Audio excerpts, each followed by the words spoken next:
서울의 모 대학 학생들에게 질문을 했습니다. 모 대학이라고 이름을 밝히지 않는 이유는 이름 밝히면 또 그 학교에 불명예가 돌아갈 것이기 때문입니다.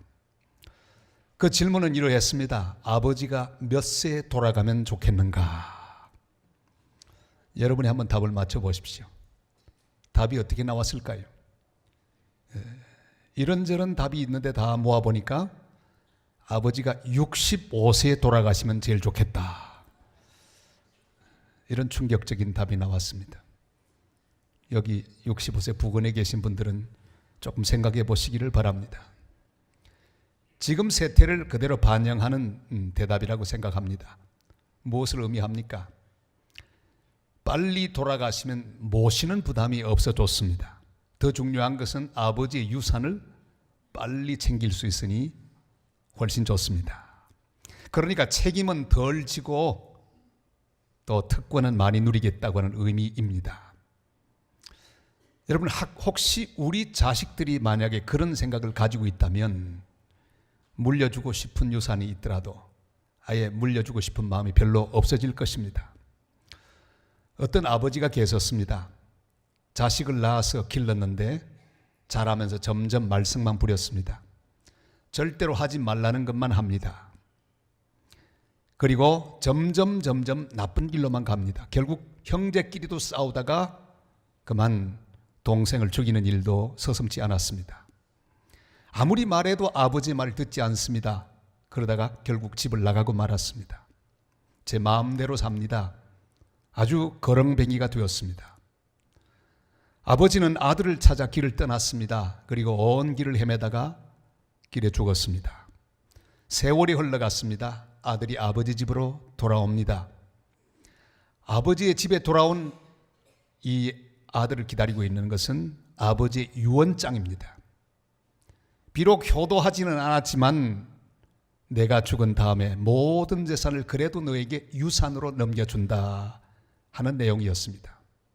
그리고 한마디가 붙어 있습니다. 그래도 사랑하니 제발 좋은 아들이 되거라. 그 아들은 그제야 눈물 흘립니다. 감격해서 웁니다. 여러분, 이 아버지는 누구를 연상하게 하는 아버지입니까? 그렇습니다. 바로 우리를 사랑하시는 하나님 아버지의 이야기와 너무나 흡사합니다. 형편없는 우리를 버리지 않으시고 이 땅에 찾아오셨습니다. 그리고 십자가 위에서 우리를 위해 피 흘리셨습니다. 사랑한다고 고백하시며 피 흘리고 돌아가셔서 우리를 구원해 주신 아버지 하나님의 사랑. 오늘 우리는 예수님이 남겨두신 유언장 같은 말씀을 발견합니다. 우리 16절 17절 말씀을 읽으실까요? 유언은 유언한 자가 죽어야 되나니 유언은 그 사람이 죽은 후에야 유효한 즉 유언한 자가 살아있는 동안에는 효력이 없느니라. 아멘. 우리가 이 땅에 태어나기도 전에 주님은 자신의 피를 십자가에 뿌리시고 유언을 남기셨습니다. 우리 모든 죄를 다 갚으시고 다 사하시고 우리에게 모든 자녀의 특권을 회복시켜 주시고 천국을 유산으로 주신다고 말씀하셨습니다. 다 이루었다 그렇게 말씀하시며 주님은 십자가에 돌아가셨습니다. 이 귀한 유산은 예수님이 십자가에 죽으심으로 그 피를 흘려주심으로 우리에게 주신 귀한 유산입니다. 주님이 흘리신 피, 그것은 그냥 피라고 하지 않습니다. 보배로운 피기에 보혈이라고 합니다. 십자가의 보혈, 이 보혈은 능력이 있습니다. 오늘 십자가의 보혈의 능력이 어떤 능력이 되는지를 묵상하며 이 귀한 보혈의 능력에 사로잡히고 그 능력에 감사하는 하나님의 백성들이 되시기를 바랍니다. 보혈의 능력은 깨끗하게 하는 능력이라고 말씀하고 계십니다. 우리 13절 14절 말씀을 읽겠습니다.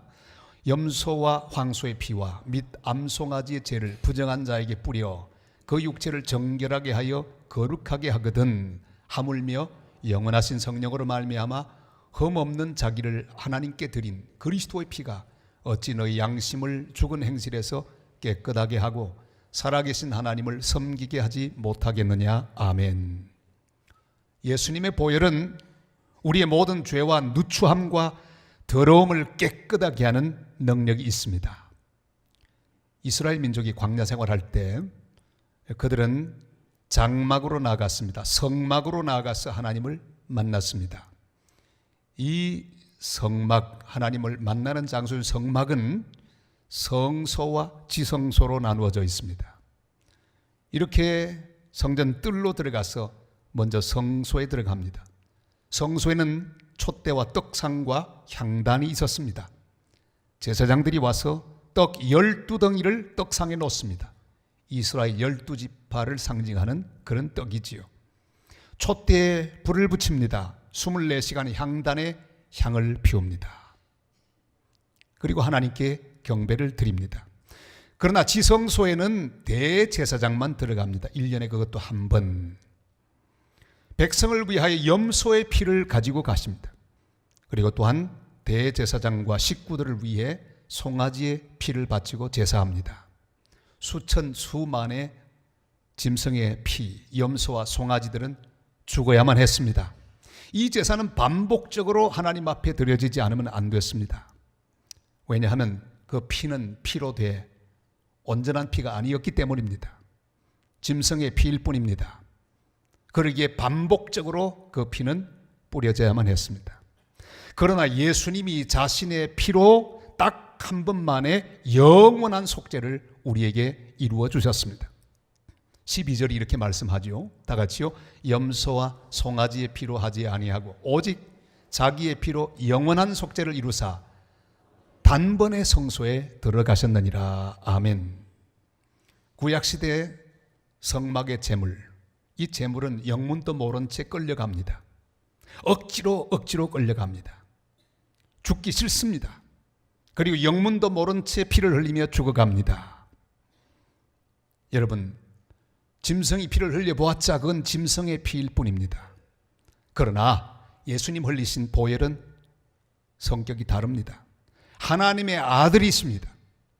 억지로 죽지 않으셨습니다. 기꺼이 스스로 결심하고 십자가를 지시며 갈보리 언덕으로 올라가셨습니다.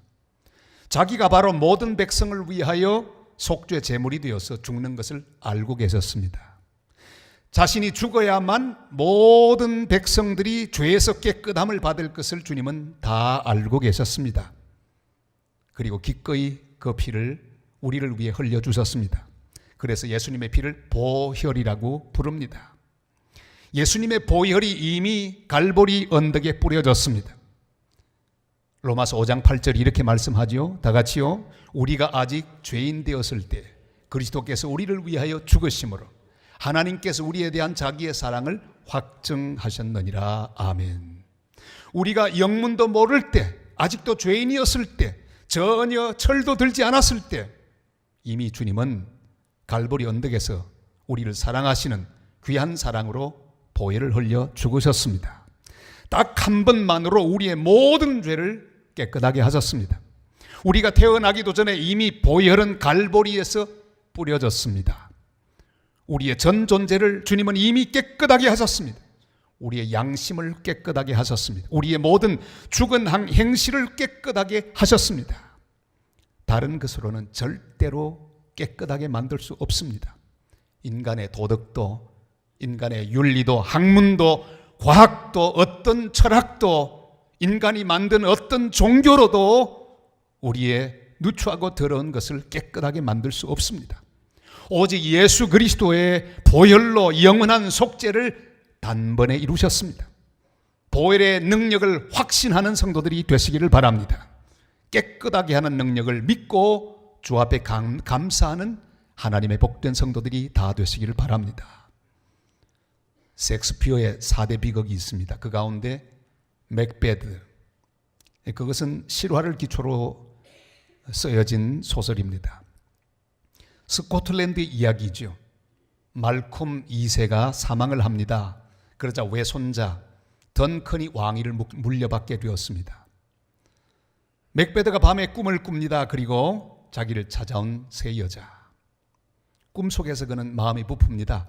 당신이야말로 왕이 되기에 충분한 자격을 갖추었다고. 왕이 되라. 그는 잠에서 깹니다.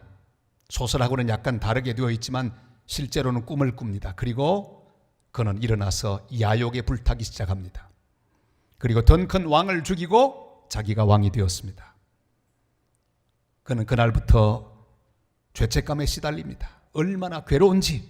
그리고 점점 미쳐갑니다. 그의 고백. 지금까지 수많은 그런 아름다운 문장들이 많지만 이보다 아름다운 문장은 별로 없습니다. 맥베드는 이렇게 고백하지요. 아직도 피냄새가 남아있구나. 아라비아의 온갖 향수로도 이 작은 손을 향기롭게 할 수 없을지니. 그는 괴로워합니다. 여러분, 그렇습니다. 세상에 존재하는 그 어떤 향수로도, 그 어떤 비누로도 인간의 죄를 깨끗하게 할 수가 없습니다. 오직 예수 그리스도의 보혈만 이 모든 것을 깨끗하게 하십니다. 이 사순절 기간 동안 십자가의 보혈이 내 모든 생각을 흐르고 내 마음을 흐르고 내 삶을 흐르고 내 모든 가정을 흐르게 하고 인격을 흐르게 하고 또한 내 삶을 흐르게 하는, 그리하여 깨끗하게 하는 보혈의 능력을 체험하고 주께 감사하는 복된 하나님의 사람들이 다 되시기를 주님의 이름으로 축복합니다. 구약시대 염소와 송아지의 피로 제사를 드리던 이스라엘 백성들은 기쁜 마음으로 나가지 않았습니다. 무거운 마음으로, 의무감으로 형식적인 제사를 드려왔습니다. 에이, 또 가야 돼? 할 수 없지 뭐. 율법이 그러니 지키지 않으면 안 돼. 이런 생각으로, 의무감으로 그들은 성막으로 나갔습니다. 그러나 예수님의 보혈이 뿌려진 이후 하나님의 백성들은 살아있는 하나님을 기쁨으로 만나고 감격하며 만나는 살아있는 백성이 되었습니다. 살아있는 하나님을 예배하는, 섬기게 되는 거룩한 능력, 그것이 바로 갈보리에 뿌려진 보혈의 능력입니다. 우리는 때때로 타성에 젖어 의무감으로 주님 앞에 나올 때가 있습니다. 습관적으로 예배할 때가 있습니다. 주일이 되었으니 그동안 쭉 해오던 습관이고 그저 그래도 나가는 것이 좋을 것 같아 의무감으로 억지로 별 의미 없이 반복적으로 주님 앞에 나오는 그런 심령을 가끔은 발견할 때가 있습니다. 예수님의 보혈은 우리의 심령을 살아있게 합니다. 주님이 십자가에서 흘리신 거룩한 보혈은 우리로 하여금 살아계신 하나님을 경배하게 하고 살아있는 기쁨과 심령이 되어 주님을 감격적으로 섬기게 하는 능력을 우리에게 줍니다. 살아있는 기쁨을 줍니다. 자원하는 심령을 줍니다. 기꺼이 섬기고 복종하게 하는 능력이 있습니다. 사랑하는 성도 여러분, 예배 감격이 사라졌습니까? 찬송을 불러도 기쁨을 느끼지 못합니까? 회개하며 눈물을 흘리던 기억이 까마득한 옛날입니까? 십자가에 흘리신 주님의 보혈을 묵상하는 성도들이 되시기를 바랍니다. 보혈이 내 가슴을 흐르게 하시기를 바랍니다. 보혈의 찬송을 주님 앞에 부르며 그 보혈을 바라보는 내 심령 가운데 감사와 감격이 충만하게 하는 하나님의 사람들이 되시기를 바랍니다. 바라바라고 하는 영화가 있습니다.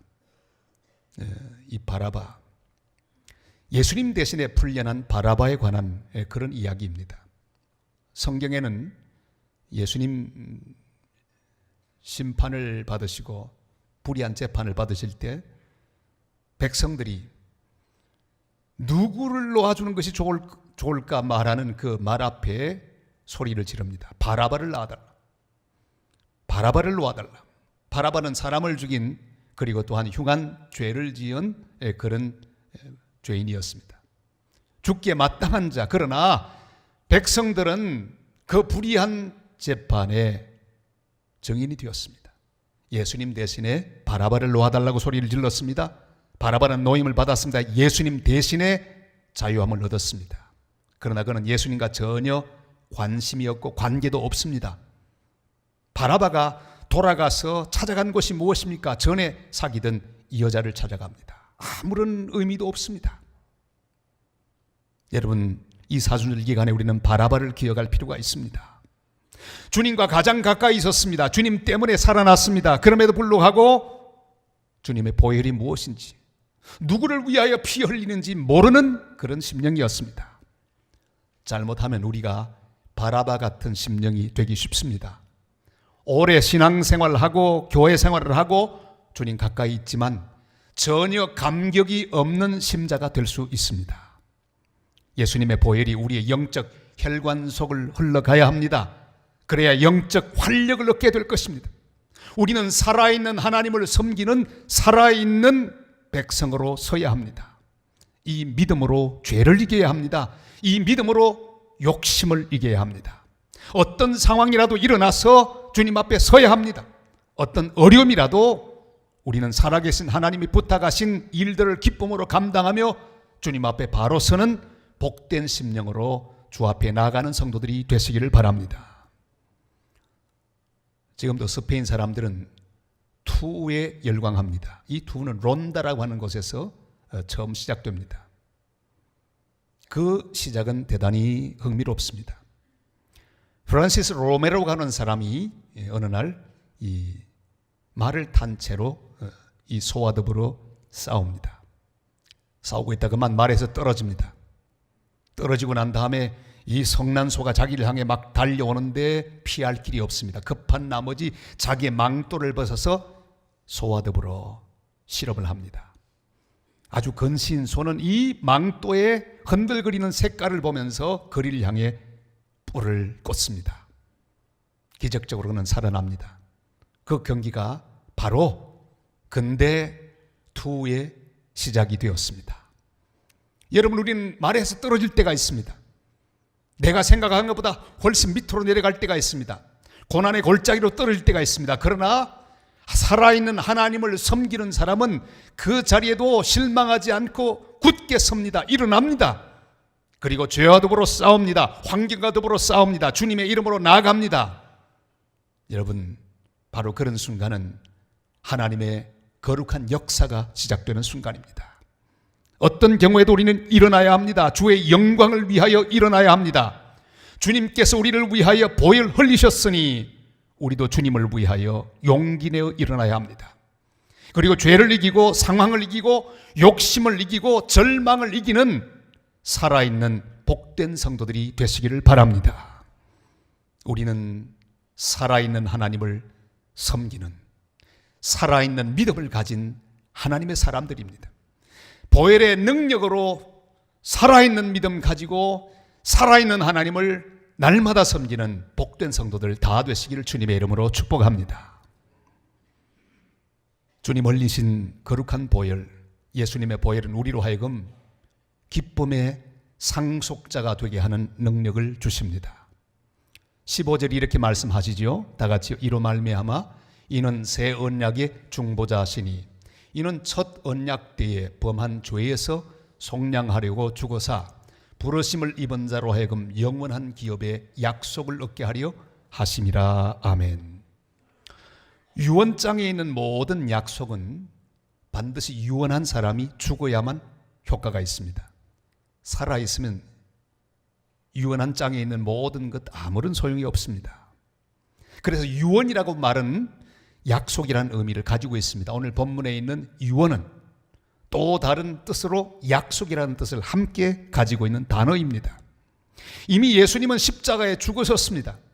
그가 십자가에서 보혈 흘리고 죽으심으로 우리는 모든 것을 다 물려받은 기쁨의 상속자가 되었습니다.